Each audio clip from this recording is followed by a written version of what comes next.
Right, so I'm going to show you how to use the beast cheat cones to create a beast tail out of bucktail. I'm not going to go through the entire process because there's loads of videos out there about how to build a beast, should I say, how to build a beast fly. But I'm just going to show you the part using the cones. So I've already got a 40-pound mono with I've already done the tail. This has got a coating of thread over the top with a bit of CA glue, super glue over the top of that, just to stiffen it slightly. I've already done the tail piece, so I'm going to show you just the parts using the beast cones because that's what everyone wants to know. So there's a few downsides to using these cones. They're not 100% foolproof. One of them is you have to start your thread each time you do a tie point, but at the end of the day that's not a huge issue. So the bucktail I'm using is just where is it? It's this tail here. It's pretty crappy fur. Actually, sorry, it's this tail here. It's pretty crappy fur, kind of stiff. Nice bit of wave to it though, but it's short. It's only sort of 3 inches. At a proper push, it's 3 inches. So it's not the longest and greatest of hair, but it'll do for display purposes. So just doing a normal tie of bucktail on this one. So I'm just making sure all the hair is lined up. There was 2 loose wraps, that I put around it just so I can manipulate it all the way around the nylon. Pull those tight, spin this up, a couple of locking wraps over the top. I'm just going to turn it around, and that's my tag end of my thread. I'm just going to clean up these butt ends.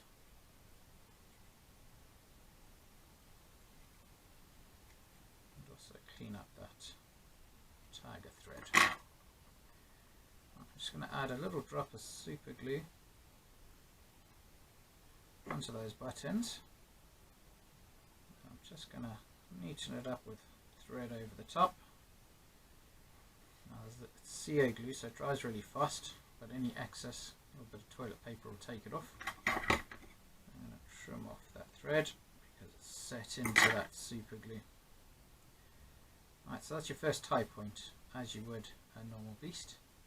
Now normally what you'd do is you would be pushing all the hair back. Your thread would still be attached. You'd be pulling the thread forward to create a thread down. But we're not going to do that because I have the cones. So I'm still using my nail, making sure that bucktail is right up against the thread behind it that's locking it onto the mono. I'll pop that to one side. So these are the cones. So each cone has, or each flared cone, so this is a 20-degree cone, so each cone has 8 in a set. And when you get the full set of cones, you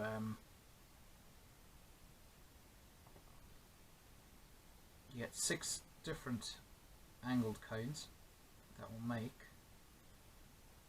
8 beast flies. So there's 8 sets in a beast fly.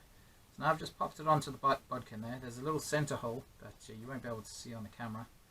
So there is a little center hole in there, and because these are flexible, the bodkin just spreads it enough so that it's easy to get it over onto the mono.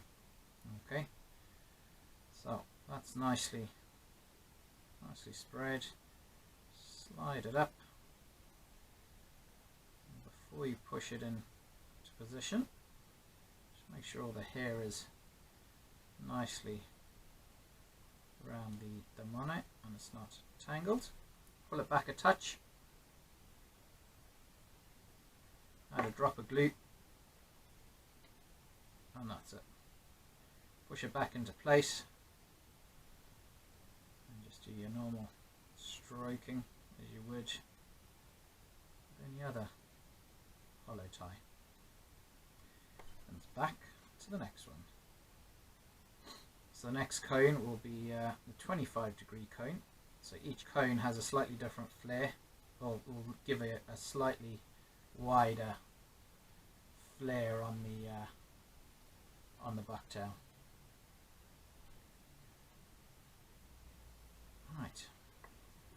Grab that there. Make sure there's no shorter hairs left in there. I'd already kind of done this, but whoopsie. I had already pre-done this. There we go. Lay that back over the mono. 2 wraps. Make sure it's sitting in the right place.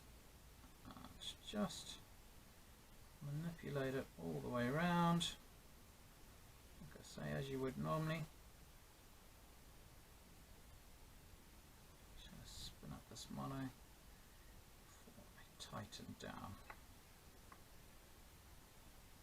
So the thread I'm using here is a generic 140D gel spun. Stronger for the old hollow ties. A lot of people like Simplified Nano Silk. I haven't actually used it yet, so I don't know what it's like, but I've heard it's super skinny, super strong. Right, get rid of the excess glue there. That is done. I'm going to use the next cone. First, I'm just going to make sure that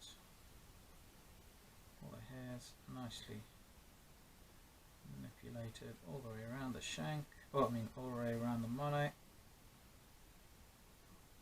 Now these cones are a little bit more forgiving than thread dams as well. If your tying is not perfect, it's not too much of an issue. Right, so next one is the 25-degree. Again, just popping that on the desk, putting the bodkin into the center hole, just pushing it down just to widen it a bit. Now you can sit and battle away at it if you want. Trying to push it onto the mono. The thicker the mono, the easier it is actually to push it through without the bodkin, but 99.9% of the time I'd always use the bodkin just to stretch that hole a touch before I slide it into place. How's that looking? Not looking too shabby. Put that back, whoops. Drop a little glue on there, slide it in. Just give it a little squeeze. Couple of strokes as you do with bucktail, and then on to the next tying point. Right, so this is the same here on out, so I'm just going to speed up the video from here on out just for the last 4, because it's pointless seeing me do the same thing over and over. Just grab those. Whoops.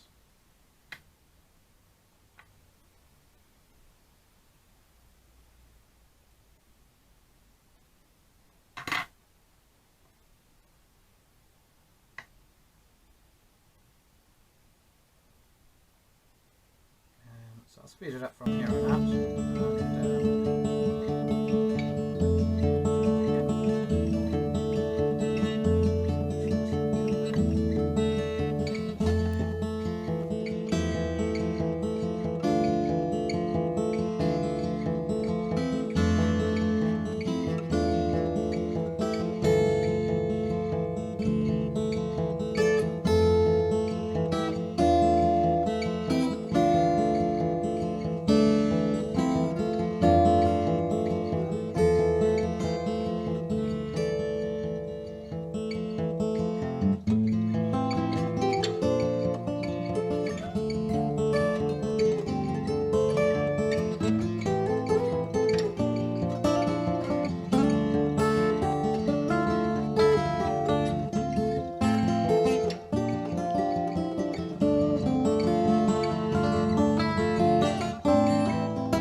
this last one is a 45 degree.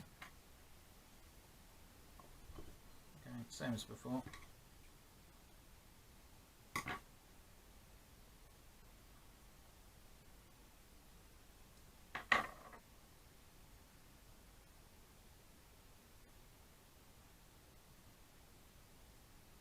Slide it on. Oops, I've got to actually pull all this back.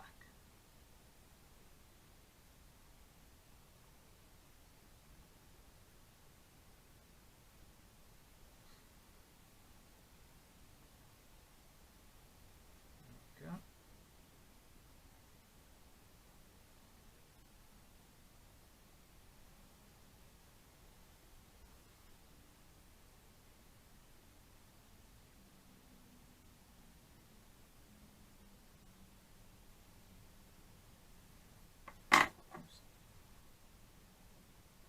Glue.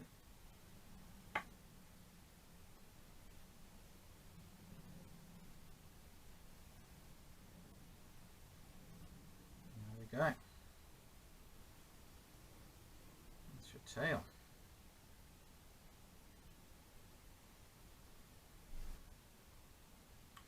So one thing with these cones is when you're putting the bucktail in, you generally don't want to use more than 3/4 of the diameter of bucktail. Well, 3/4 of the diameter of the cone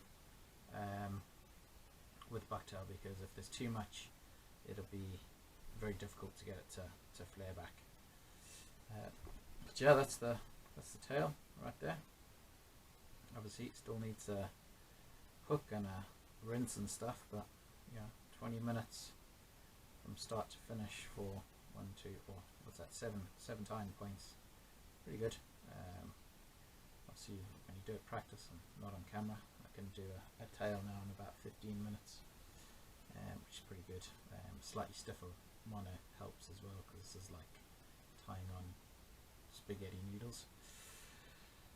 But yeah, like I say, the cones won't be for everyone, but they do definitely help create nice tails out of shitty hair, and even nicer tails out of good hair. So yeah, I'll be keen to see how other guys get on with it. I know they've done particularly well in the Seychelles, where a lot of my flies get tested, and ideas get tested, should I say. But yeah, that's how you make a beast cheat cone tail. Fairly straightforward. Like I say, once you've seen them used once, you don't need to watch the rest of it. But yeah. So a few things.